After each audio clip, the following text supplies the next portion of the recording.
Okay. So this week's Torah reading, Parsha Teitzei, contains the most commandments of any one Torah reading of the entire year. It contains 73 mitzvahs. Wow. So that's a lot. And so we could kind of go through all of them, but then we wouldn't, we could spend a whole day on each mitzvah, really. And so instead, I thought we'd talk about one of the mitzvahs, an interesting one. This is the obligation or the prohibition against sending away, against taking the mother bird together with the fledglings or the eggs. Let's see it inside.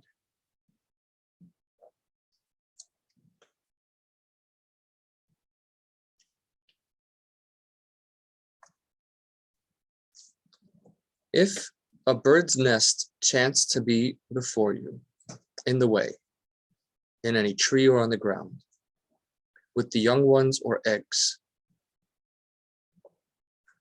and the mother sitting upon the young or upon the eggs, you shall not take the mother with the young.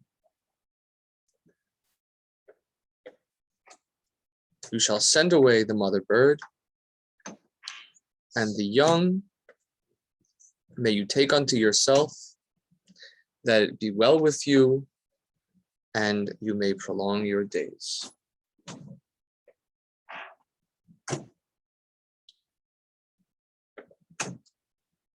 So, simply stated, if you come upon a bird's nest you want to take, you have to choose. You should take the young, but not in the presence of the mother. Send the mother away. Wow. So obviously, if you're a vegetarian, this mitzvah wouldn't be relevant to you.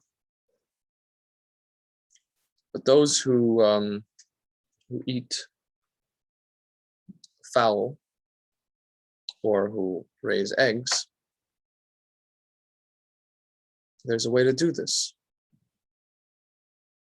Our comment here in the Chumash says, the ground of sympathy here is the sacredness of the parental relationship. The mother bird is sacred as a mother, and length of days is promised to those who regard the sanctity of motherhood in this sphere, as it is promised to those who observe the fifth commandment. Honor your parents so that your days be lengthened. Have a seat.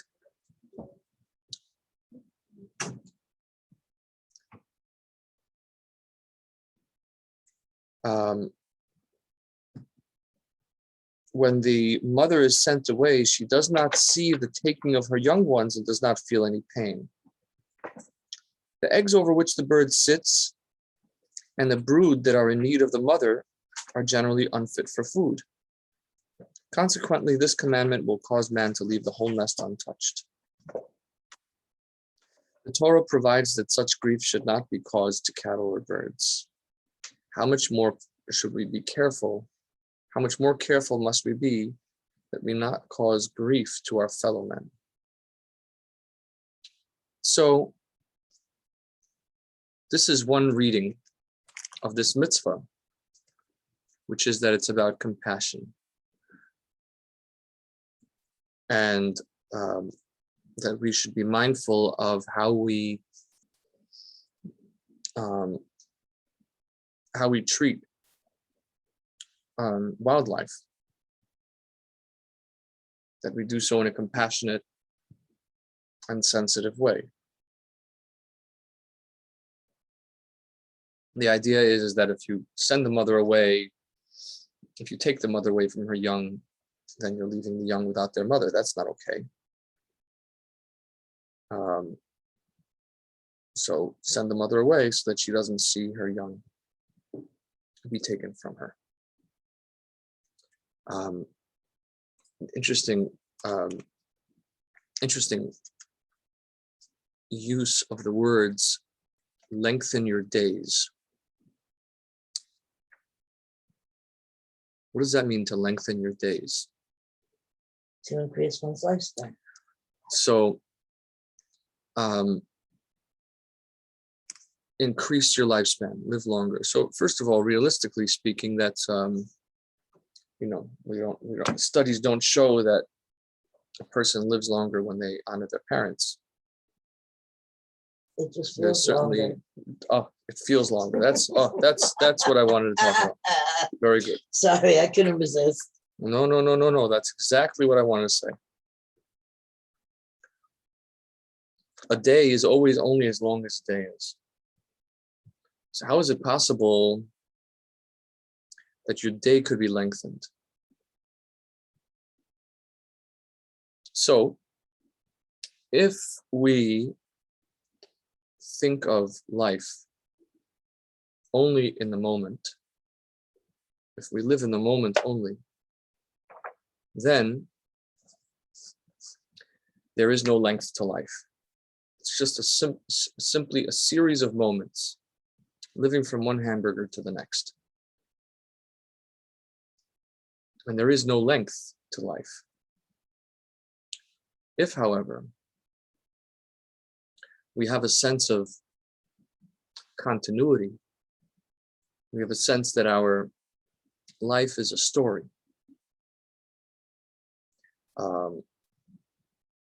that we are on some kind of narrative that connects one hamburger to the next, one day to the next,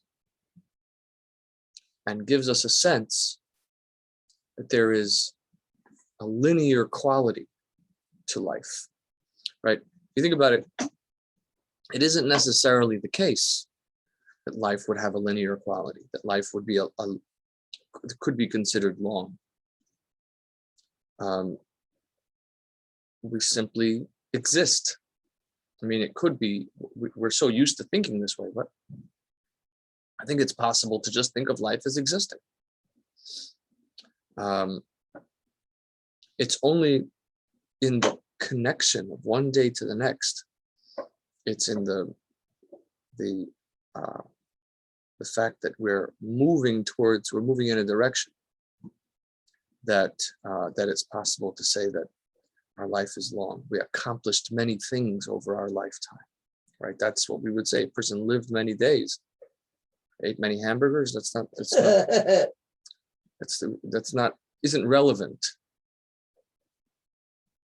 right? The person had a lot of hair,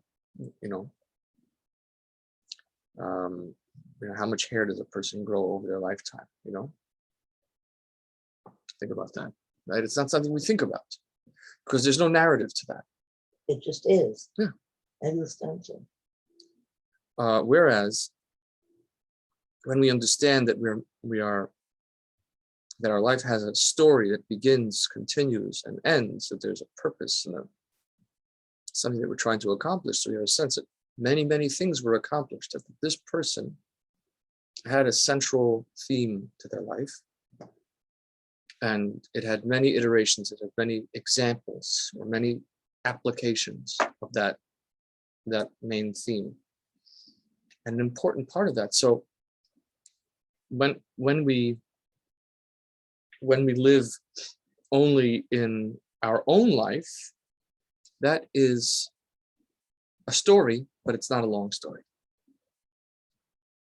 The story, our life connecting to our parents' life, and understanding that our story exists in the context of people who came before us, that's true length. That's the true length of our life.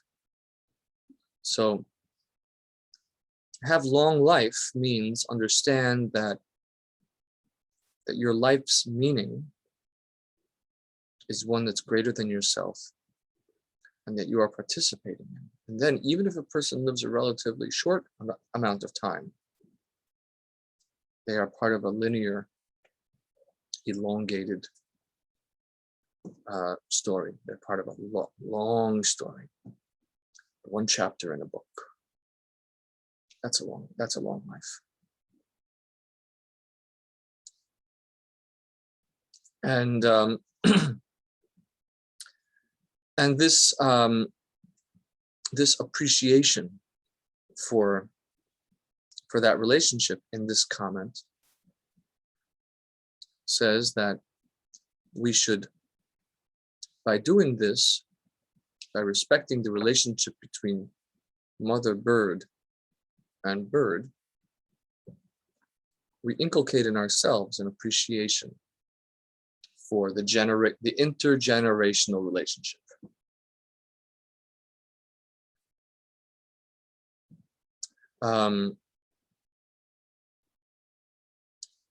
There is, however, an important Mishnah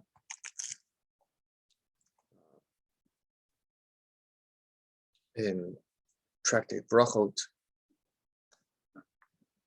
that says as follows: one who says in prayer, one who says a prayer as follows: your mercy extends to the bird's nest, should be silenced. If somebody says, God's mercy, God's so merciful, look how merciful God is. He's kind even to a mother bird. That person should be told, quiet. That's not a prayer we want to hear. What's wrong with that prayer? In so doing, he suggests that God's kindness is something that we can understand, or that God's mitzvahs are a reflection of God's kindness.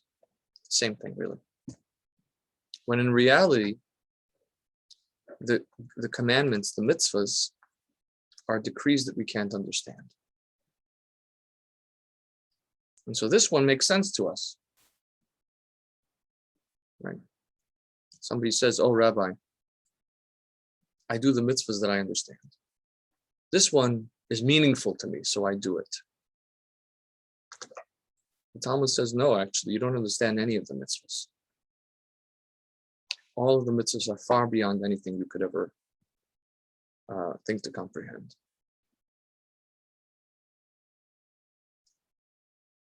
However, so how do we square these two? On the one hand, Maimonides' comment that we mentioned above about upholding the sacred role of the intergenerational relationship, with the Talmud statement that that all mitzvahs are really beyond our understanding, and that this mitzvah is something that we may think we understand, but isn't really. So Maimonides explains on a deeper level. He says, actually, you should understand that every mitzvah has two reasons. There is the reason that we're able to understand, and then there's the reason that we're not able to understand. There's the mystical significance of the mitzvah. Or maybe we could say simply the fact that we're listening to God. And that's beyond, right? It's just a mitzvah. It's beyond it's not about our understanding. As a matter of fact, if we do it because of our understanding, then it is no longer a mitzvah. We weren't meant to comprehend it from the outside. Or I'll say, you aren't doing it because you're listening to God. You're doing it because it makes sense to you. You're not doing it because of faith.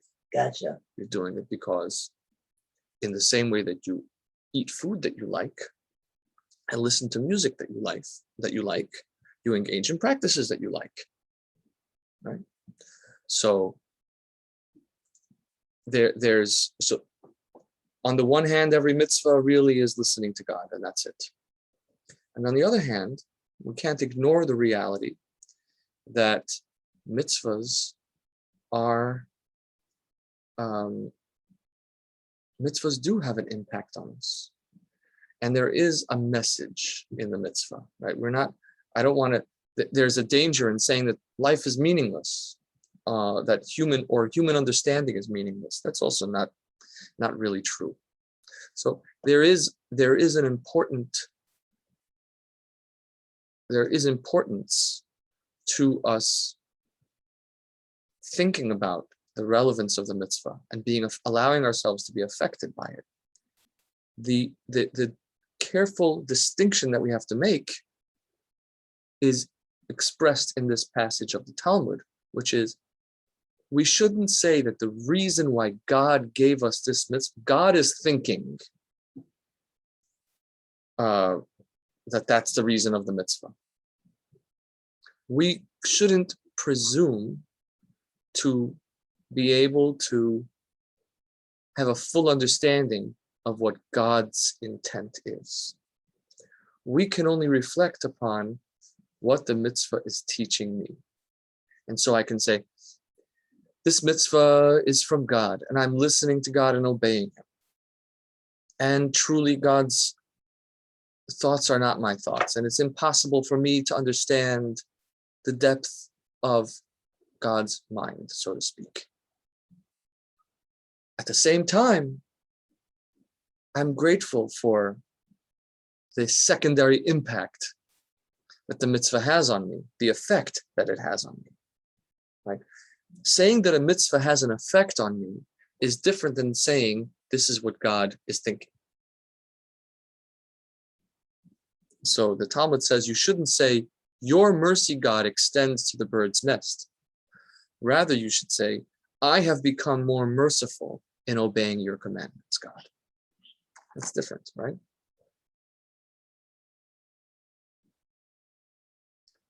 What's the difference between the two? It's a subtle difference. And it isn't one that it isn't a difference that you can point to directly and say, it's bad to think this way, it's good to think this way. But this subtle difference has an effect on people, on our arrogance when we approach the mitzvahs, on our humility when we approach the mitzvahs, and in our sense of personal growth, in the sense that a mitzvah isn't that on the one hand, the mitzvah is something you simply have to do. On the other hand, a mitzvah like a mitzvah of compassion isn't one that we can just accomplish and be done with. It's a constant evolution that we go through, and I think it embraces the fact that we evolve as people. Perhaps it's more of a feeling at times. The mitzvah is more of a feeling at times. A feeling versus being able to put it into words.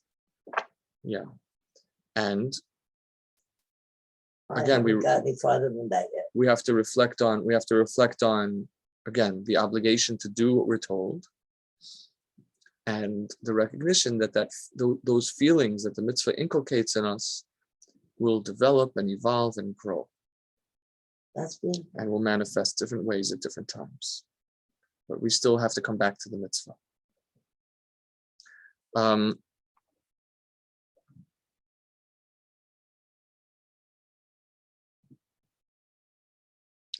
Then we'll talk about the mystical meaning of the mitzvah. The mystical meaning of the mitzvah, or let's say, not the mystical meaning of the mitzvah, but mystical teachings that we can learn from this mitzvah. Is there a difference? It's like the difference of saying, what does this mitzvah mean? Okay. What is the definitive godly reason for this mitzvah? Versus, here are some ways that the mitzvah shapes me. Okay. Right? So more personal. Right. So saying, this verse means X. I don't like that. It's true that is a language that we find in scriptural commentary. Pirush HaKasuv Hukach, right? The interpretation of this verse is such. But X means something different to different individuals. And there are Could, also I mean. 70 faces to the Torah, right? So that's also an important aspect to this. So I think that in context, tradition has always understood that what we're saying is this mitzvah is having this impact now. This is one of the ways that this mitzvah has an impact. This is one of the ways that this mitzvah shapes me. Or this is one thing that we can learn from this mitzvah. So let's reflect on that for a moment. The mother, when we talk about the intergenerational relationship on a spiritual level, there is no greater relationship of a higher to a lower than the relationship of the Shekhinah, of the divine presence to the human, to the person. In fact, Talmud refers elsewhere to the Shekhinah as a bird sitting on her nest, or a bird singing, a bird. What's the sound that a pigeon makes? Cooing, pigeon cooing. When specifically the story of the Talmud is that one of the great sages had a vision in which he entered one of the ruins of Jerusalem, a destroyed synagogue in Jerusalem, and he had a vision in which the Shekhinah was cooing like a dove, saying, "Woe is to my children, they have been exiled from their home." And so this image of the aim, rovetzes al habonim, the mother bird, resting on her young, baderech, on the road, might be connected. It brings my mind to that passage in the Talmud in the beginning of Brachot, of the vision of God cooing over her young. And the derech, the road, means that we have a feeling that we aren't where we're supposed to be. We're on the way. And being on the way is hopeful and painful. It's, you travel with children. Are we there yet? Are we there yet? It's always we aren't where we're supposed to be. But we will be. And this image of the mother bird sitting on her young baderech on the road tells us that even though we are on the road, we still have the Shekhinah, we still have the divine presence with us.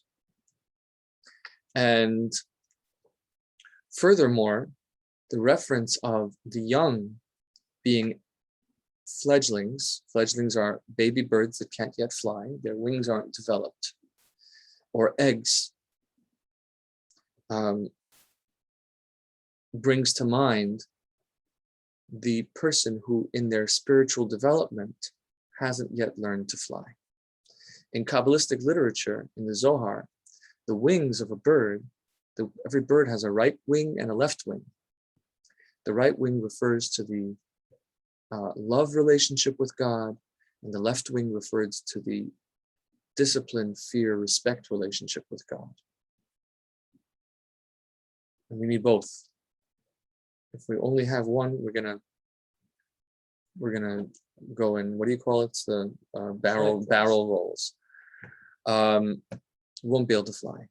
But nonetheless, it is those wings that help our work not feel like a burden. It helps our work feel like flying, like reaching spiritual heights. And so even the person who is still a fledgling, who doesn't yet know how to fly, still has the Shekhinah. Shaleach teshalach es ha'eim ve'es habonim tikach loch. Send forth the mother bird. Allow the Shekhinah to spread out and take the fledgling Jew to yourself. Take them to your heart. Don't discard a mitzvah that has no wings Don't discard a fellow human being just because they aren't spiritually advanced. Even the beitzim, even the eggs, where you don't even have a baby, you don't even have a bird yet. All you have is the potential for a bird. Don't give up hope. I read a beautiful story this week about an Israeli researcher who went to give a lecture in Spain. And one of his colleagues, a religious man, Catholic, asked if he would like to tour one of the nearby churches, a very old church. And the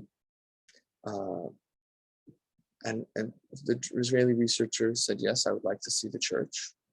And before going into the church, his Catholic colleague whispered a few words to himself. What did you say? Says the Israeli researcher. He says, oh, this is a phrase that we have in our family that we're always supposed to, I don't know what it means. We're always supposed to say these words before we go into the church. Say it over to me again. Sake sakenu, taib tabenu. Sake sakenu, taib tabenu. Sounds almost Hebrew. Ah, that's exactly right. It sounds like Hebrew, said the Israeli researcher.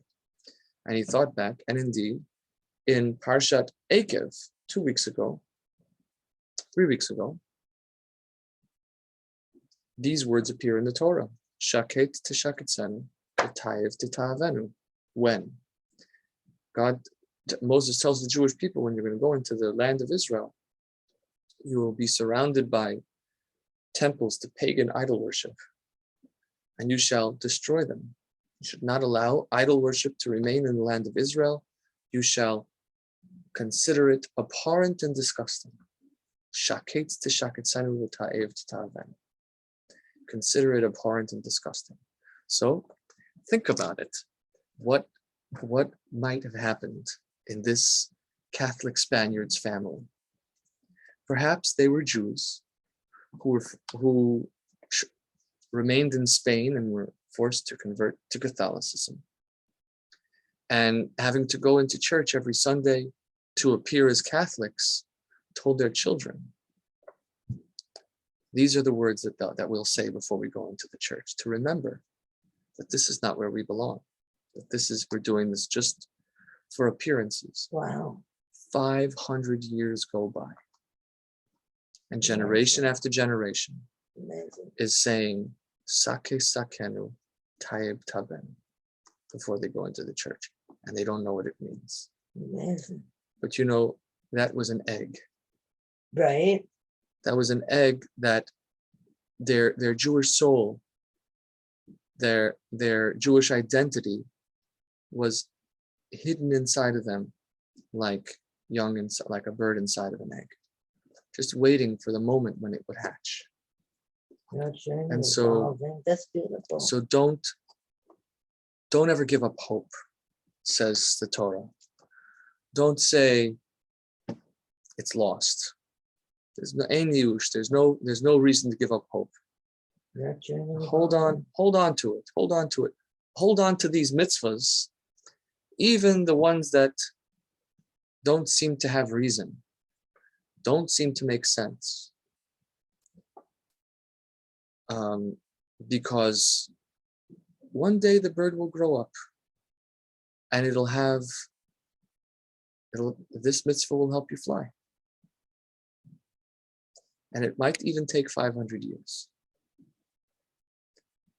Cool.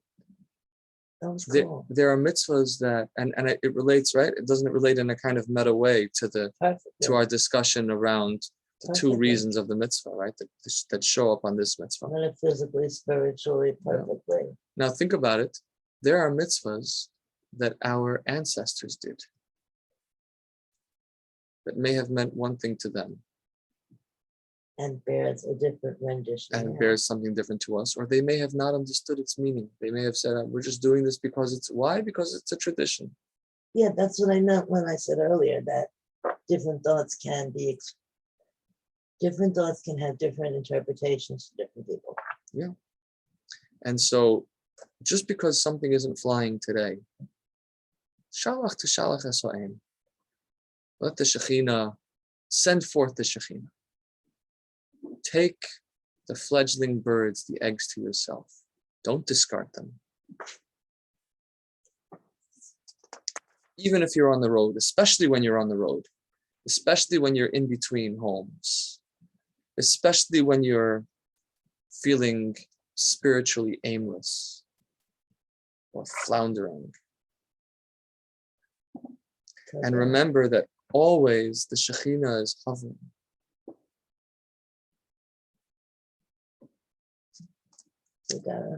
Then we go further. And the Mishnah, the verse refers to the nest being either in a tree or on the ground. And this might bring to mind two places that a person finds themselves. Sometimes we find themselves in a tree. We find themselves working with things that grow and develop. And that's important. And the mother bird is there. Obviously, the Shekhinah is present in our study of Torah, which is likened to a tree. And then other times we find ourselves on the ground, in the inanimate soil, in the lowest of the low. And even there, it's possible for a nest to rest. Even there, it's possible for a mother bird to be hovering over its young.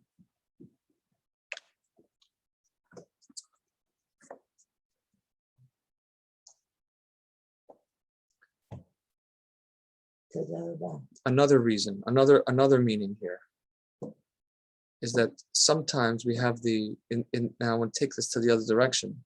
Sometimes we think of our mitzvahs as service of God. Says Noam Elimelech,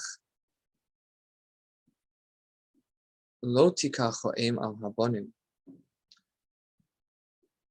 Your thoughts and prayers shouldn't only be for God. It shouldn't only be for the Shekhinah. The Shekhinah refers to the spiritual sensibility that we can have. Shekhinah means the indwelling of God's presence. The experience of God in this earth. So we talk about the Shekhinah being present in the Holy Temple. So we go to the Holy Temple and we experience it as a holy place. That's Shekhinah. When we talk about having a relationship with the righteous, with a tzaddik, we would say the Shekhinah is on his face. Shekhinah is present with the righteous. And we're talking there about the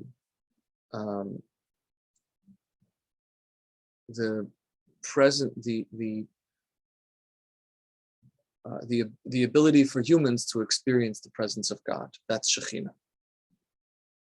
So don't make all of your thoughts and prayers only about Shekhinah, only about the spirituality that we are able to experience.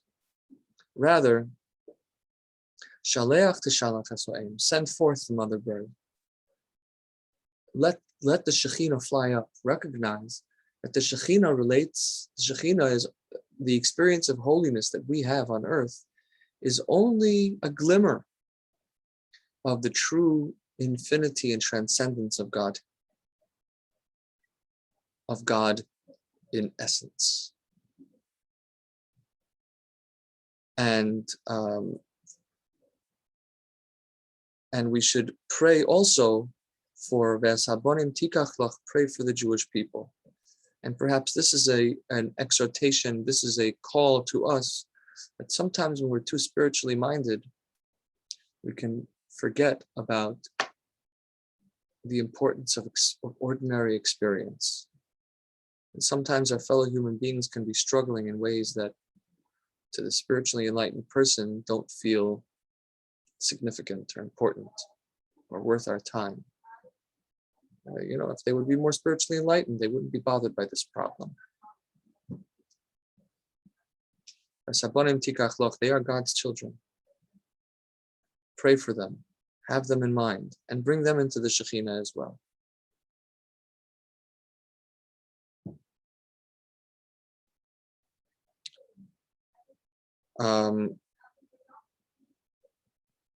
Shalach to shalach, send forth, you shall surely send forth, which remember is something that when we have that double wording in the Torah, it means that you should continuously do it. And that again brings back this idea that our work in our spiritual work, our work of sending forth the our work of sending forth the Shekhinah, our work of engaging with the intergenerational and the cosmic relationship between the human and the infinite is one that has to be continually worked on. It isn't something that one accomplishes. It's something that one is continually on a journey about this. So, a comment. But is it not also true that by claiming understanding, a person connects to Hashem's will? Yes, it appears as self-worship, attempting to put God into your term, but man is limited and cannot connect to something outside his grasp. Absolutely right. Absolutely right. And it is important to. So again, we're talking about the importance of, so that relates, I think, to what we said in the beginning, that there are two reasons for the mitzvah. And the mitzvah, the reason, our understanding is a way of connecting to Hashem, but we should always have the humility to recognize that the mitzvah is infinitely greater and that God is infinitely greater than that which we are able to comprehend. So we are connecting with God and not putting him into our box. I think that's the distinction that I would make.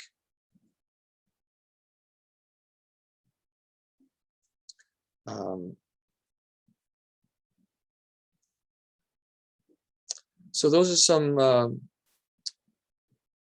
some glimmers that relate to the mitzvah of sending forth the mother bird.